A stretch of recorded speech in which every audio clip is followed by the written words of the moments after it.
Okay, so this week I kind of wanted to focus on a card layout. So I found this card in my stash that I had made earlier this year, and I'm going to recreate this with three different ways, 3 different colors, 3 different products, just different fun stuff.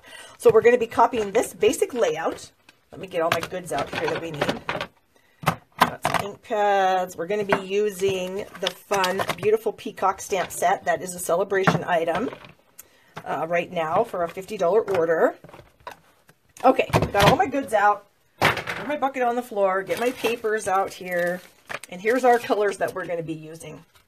So we've got some Smoky Slate, some Whisper White, some Pool Party, and then I've got a little piece of the Bubbles and Fizz Designer Series paper, which is also a celebration item. So the paper does have kind of like this bottles pattern, but it also has just some fun patterns that you could use in any day stamping. So we're just going to use this kind of fun striped paper here. And so you can see the basic layout here is a panel in the center, which is about 3 3/4 by 5 inches.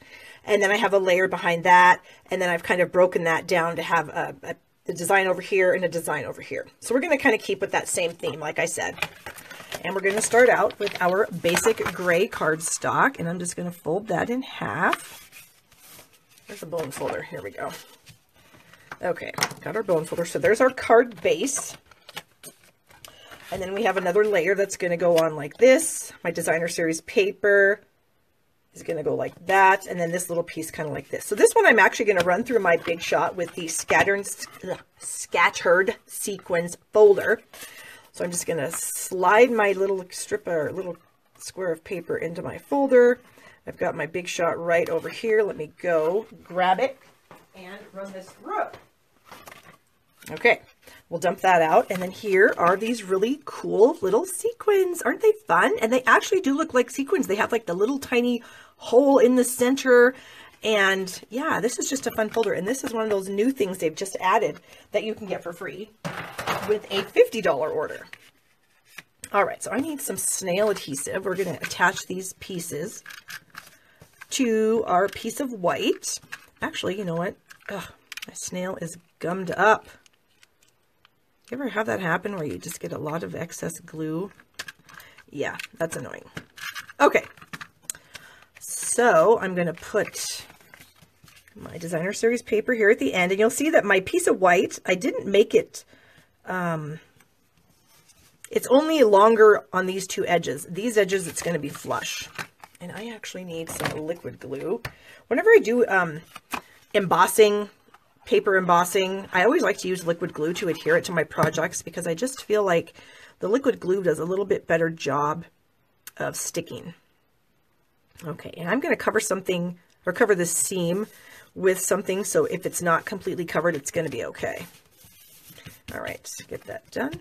Okay, so our seam is going to be covered by some of our shimmer ribbon, and this is another celebration, and this project is full of celebration items, I tell you. So this is one of the choices. This is the shimmer ribbon, and it comes in the basic gray, the Bermuda Bay, and the Calypso Coral. They're just gorgeous shimmery ribbons, and they're 3 different sizes. The, what are they? 1/8, 3/8, and 1/2. Or let me see, 1/4. I can't remember. Something like that. So this piece, I'm just going to wrap around the card here and Scotch tape it to the back. And you could use adhesive, you know, whatever you want to do. I just find that for ease, I just go for the Scotch tape. So I'm just going to cover the seam, wrap the ribbon to the back, and then tape it on there. So there's a little trick for you. Kind of a trick, kind of not. And I do have a little excess there. I don't need all that, so we'll just get rid of that. Okay, so these pieces are done. So now we're going to do our stamping. And like I said, we're going to be using the beautiful Peacock stamp set.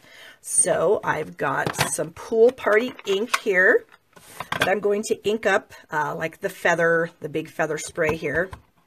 So we'll do that in the Pool Party. So that's inked up. But now I'm going to add a little bit of kind of an ombre effect by using a sponge dauber and some Bermuda Bay. And now you could just roll the edges in your ink pad to do the rock and roll technique, but sometimes that technique can be kind of, overwhelming isn't really the right word, but it can be too much sometimes. Oh, I'm going to need a pad. Maybe I'll show you a sample of it after I actually get one of these to work out good. Okay, so we'll stamp that. And so you can kind of see that I do have a nice kind of gradient Bermuda Bay look around the side there. So let me just kind of wipe that off on my hand. It's light ink. So if I actually do the rock and roll, where I ink it up again in the pool party, and then if I actually kind of, you know, roll it around on the edges here, you can kind of see that I've gotten some Bermuda Bay on there. Well, when I stamp this, you can see what I mean about how the difference. This is very like the very stark contrast between the two colors, whereas this is kind of just a nice gradient. So for this particular project, I do prefer the gradient. The rock and roll technique is awesome for some things, but just not what I'm doing right here.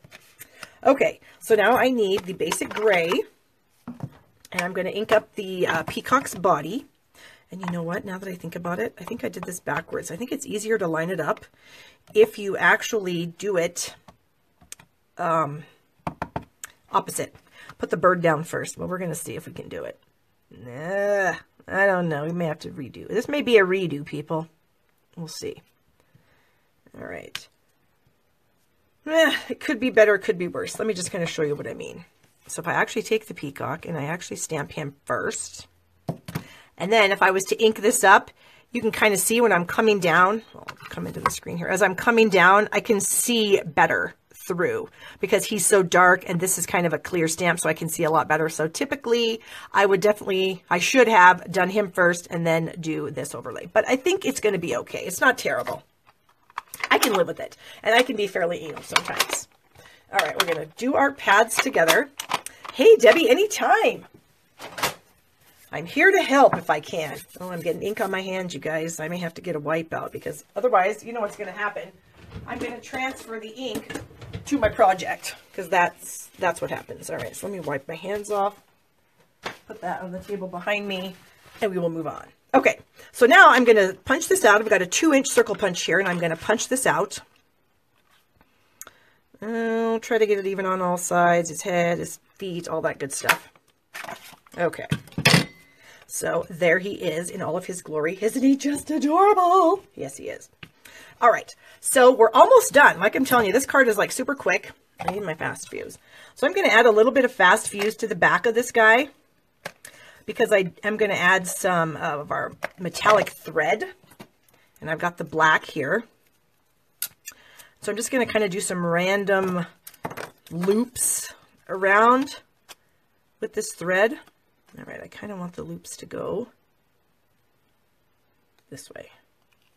Is that right? I guess it doesn't matter. It's supposed to be random, right? So if it's random, I shouldn't really care what I'm doing. And so I'm just looping it back and forth, sticking it to the fast fuse that's on the back of the card, or the back of the, yeah, the card, I guess, the card stock. Come off there.